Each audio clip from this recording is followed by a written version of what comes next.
There's a file the government swears doesn't exist. No date, no location, no author. Just a title, scrawled in shaky handwriting, The Sleep Experiment. No one knows who leaked it, but once you read what's inside, you'll understand why they tried to erase it. What happens when humans are kept awake for 15 days, with no sleep, no light, and no mercy? This isn't just a legend, it's a warning.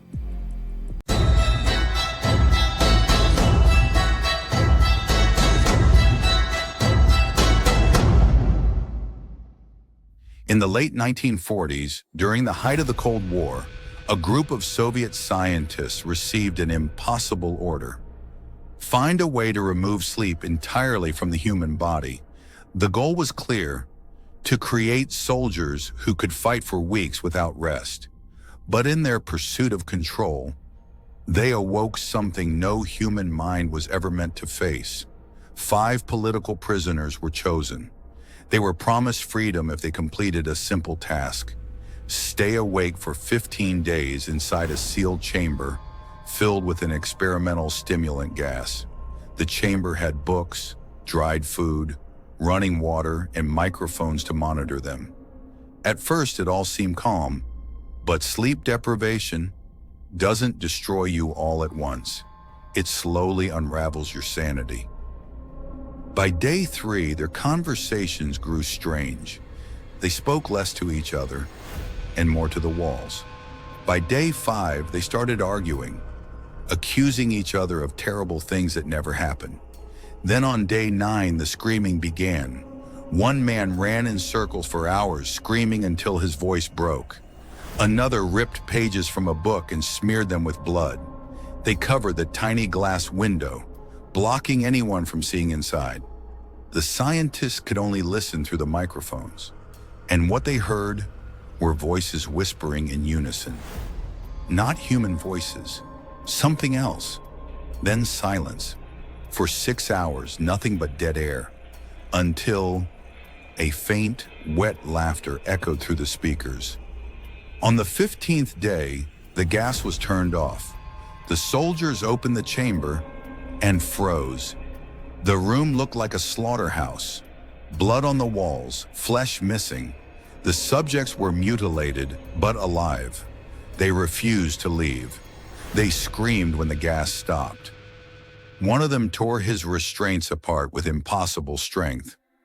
Doctors tried to sedate them, but the moment the needle entered, their hearts stopped instantly, as if something inside them refused to sleep. Before one of them died, he said a sentence that still chills the world today. We no longer need sleep. We killed that weakness. We are awake now, forever. If you were one of those scientists, would you have shut down the experiment? Or would you have kept going to see what happens when humans stop needing sleep? Tell me in the comments, what would you have done? After the incident, all records were destroyed. Or so they said. But decades later, whispers started again. American intelligence found a facility in Alaska, sealed, abandoned, and filled with gas tanks labeled R-47 sleep compound. Inside one of the rooms, carved into the metal wall, were the same words found in the original Russian chamber. We are still awake. To this day, no one knows if the formula was ever truly destroyed. Some say the gas was tested again, not on prisoners this time, but on soldiers. So the next time you stay up all night, staring at your phone at 3 a.m., and you start to hear faint whispers in the dark corner of your room, just ask yourself, are you really tired? Or are you starting to wake up? If this story made you look over your shoulder tonight, hit like, subscribe, and share it with a friend who says they're not scared. Because the moment you say that, that's when the experiment begins again.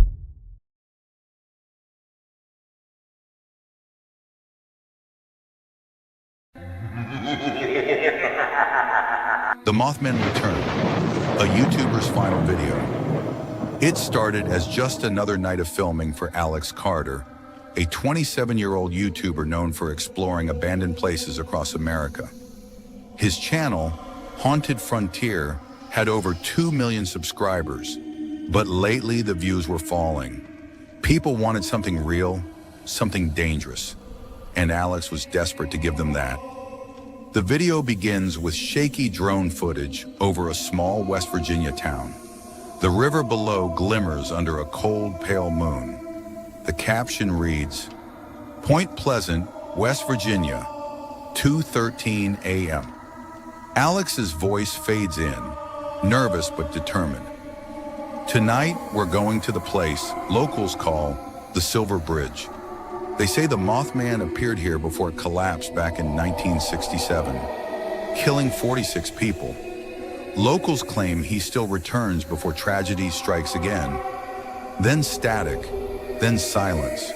A distorted voice faintly whispering, greater than, don't cross the bridge." Alex freezes, hands trembling over the camera. The bridge looms ahead, half shrouded in mist. His eyes dart to the edges of the frame. "All right, let's see if the legend's real," he mutters. The car dies mid-bridge, lights flickering. A low hum vibrates through the metal. Alex steps out, camera raised, mist curling around his legs. Something huge and black flickers past the edge, wings brushing the railing with a heavy metallic sound. Greater than, "Did you see that?" he whispers. "Rewind that frame." The next clip cuts to 48 hours earlier.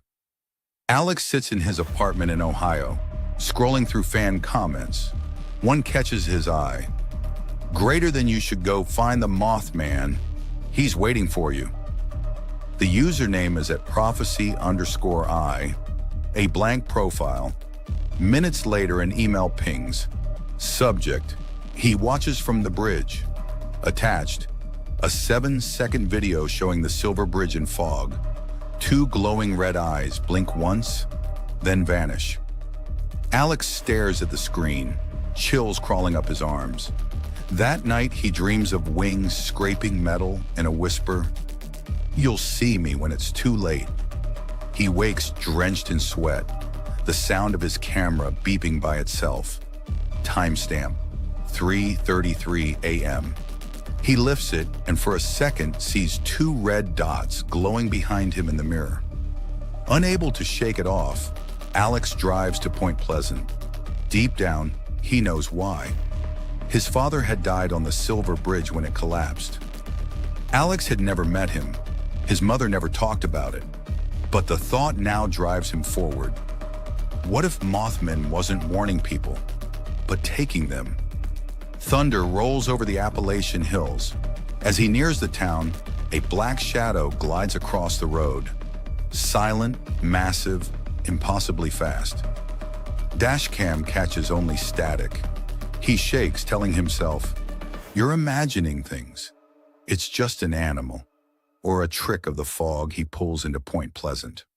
The town sign reads, "Welcome to Point Pleasant, home of the Mothman." But someone has spray-painted home over with grave. Alex books a small motel near the Silver Bridge. Inside his room, the air feels thick, almost alive. He sets up his camera to record the night, whispering to it, "Guys, serious question. Do you think these creatures warn us or cause what's coming? Comment what you think." Outside, the fog thickens. Footsteps echo faintly on the road. A winged shadow moves across the walls, just visible in the weak streetlight. Alex sees it in the lens, but when he turns, nothing is there. He ventures to the bridge at midnight. The metal groans under his feet. The mist is almost solid. Red eyes appear across the span, glowing through the fog. The creature watches, silent, wings tucked, but massive. Alex tries to speak, but the words die in his throat. A low, inhuman hum rises, vibrating in his chest. Then it moves, faster than anything he's seen, across the bridge, gone in a blink.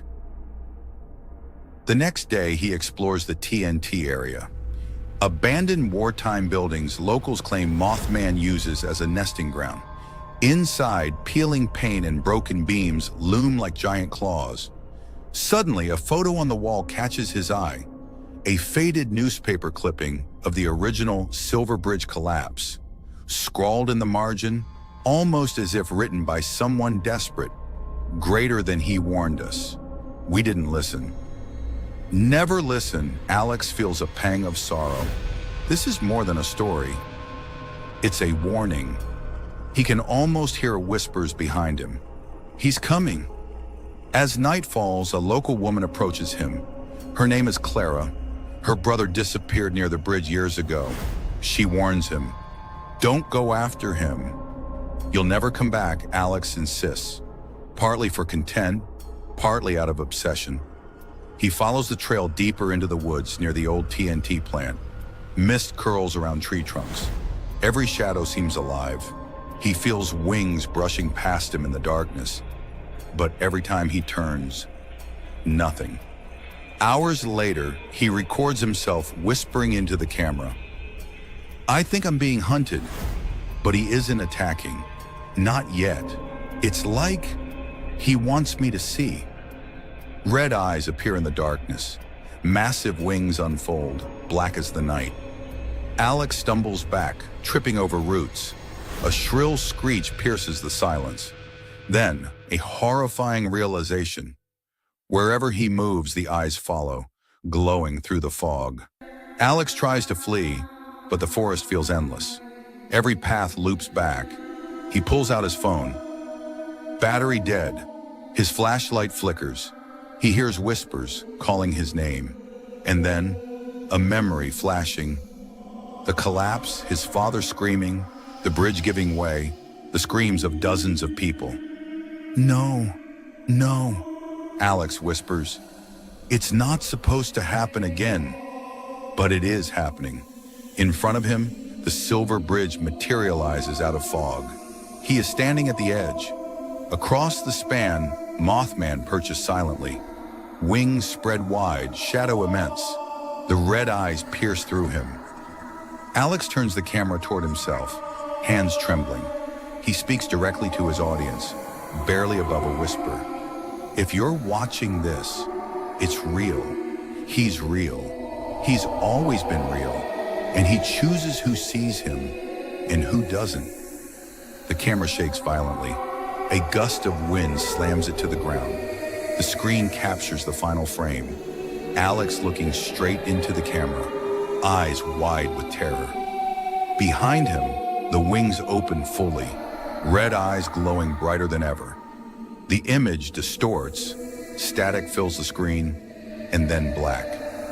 Alex Carter was never seen again.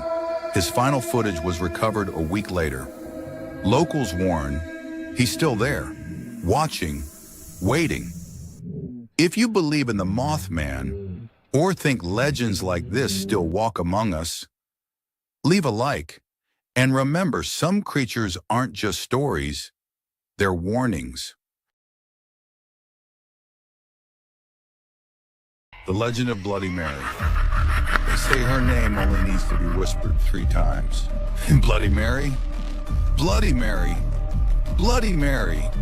If you stare into a mirror in a dark room and call her, she comes. Some say she gouges out your eyes. Others say she grabs you and you're right to collapse, cold and lifeless on the floor.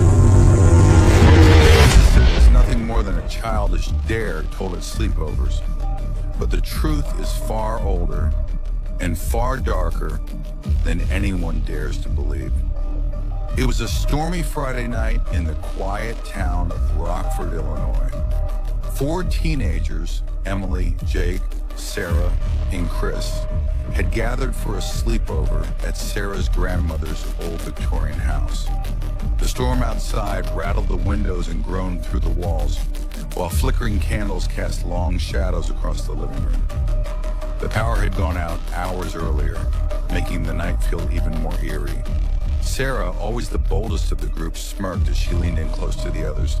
"Let's do something fun." "Something scary," she whispered. "I dare one of you to play Bloody Mary." Emily's stomach nodded. She had heard the story since childhood. Her grandmother once told her the legend wasn't just a game, it was a warning. Jake, however, laughed and rolled his eyes. That's just a dumb story. It's fake. I'll prove it right now. He grabbed a candle, the flame trembling as if it already knew what was coming, and headed to the upstairs bathroom. The others followed, nervous but curious. The door creaked as Jake closed it behind him. The room fell into silence, broken only by the storm raging outside. Jake stood before the mirror. The glass fogged slightly from the damp air. His reflection wavered in the candlelight. With a grin, he whispered, "Bloody Mary, Bloody Mary, Bloody Mary." At first, nothing happened. Jake smirked at his reflection, ready to burst out laughing. But then the candle flickered violently, and the mirror rippled as if it were made of water. For a brief, heart-stopping moment, another face appeared, pale with hollow eyes and lips smeared with blood. Jake stumbled back, his grin fading. Then as quickly as it had come, the image vanished. The candle steadied, and the mirror looked ordinary once more.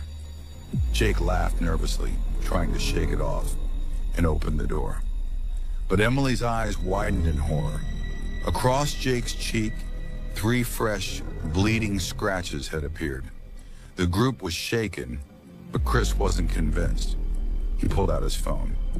"Let's film it," he said. "If something happens, we'll have proof." Sarah, never one to back down, grabbed the candle and volunteered. She stepped inside, phone recording in her trembling hand. Her voice wavered as she said the words, "Bloody Mary, Bloody Mary, Bloody Mary." The footage later revealed something Sarah couldn't see. Her reflection didn't move with her. It stood perfectly still, smiling, its head tilted slightly to one side. Sarah felt the temperature drop sharply. Her breath fogged in the cold air. The mirror groaned, then cracked straight down the middle. Her candle sputtered and died, plunging her into darkness. She screamed. The others rushed in, dragging her out, the phone clattering to the floor. When they replayed the recording, they heard something none of them had heard in the room. A faint whisper, low and rasping. "You called me? Now you belong to me." Terrified, Emily finally confessed what her grandmother had told her years ago. Bloody Mary wasn't just a game, she was real. In the 1600s, there was a woman named Mary Worth. She had lived on the outskirts of town and was accused of witchcraft. They said she lured young girls into the woods and drained their blood to keep herself young. When the townspeople finally caught her, they burned her alive. But before she died, she cursed them all. "You will see me in the glass. You will never be rid of me.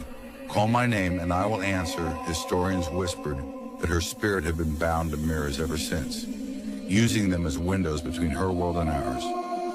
Every time her name was spoken, it pulled the glass closer to breaking until the barrier between the living and the dead finally shattered.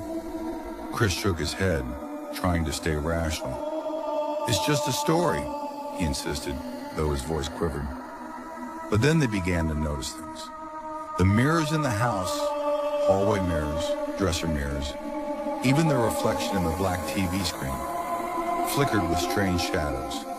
Sometimes their reflections didn't move. Other times they saw fleeting glimpses of a pale woman standing just behind them. Emily panicked. "We have to undo it," she said. "We opened the door. We have to close it." Reluctantly, the 4 friends went back into the bathroom together. The mirror now looked unnatural, spiderwebbed with cracks. The candle burned lower and lower, its wax dripping like blood. They stood shoulder to shoulder and began chanting Mary's name backward, the supposed ritual to reverse the summoning. At first it seemed to work. The cracks in the glass began to fade and the room grew warmer. But then the mirror suddenly shifted, showing not their reflections, but their corpses. Eyes gouged out, mouths twisted in silent screams. Behind those ghastly images stood another figure. Pale skin, hollow black eyes, blood dripping from her lips. Bloody Mary. The candle extinguished. The mirror shattered, exploding into 1,000 shards. The storm outside went eerily silent. The next morning, Sarah's parents went upstairs to find the bathroom empty. No sign of the teenagers remained. The only thing left was Sarah's phone, lying in a puddle of water. When they played back the final video, the last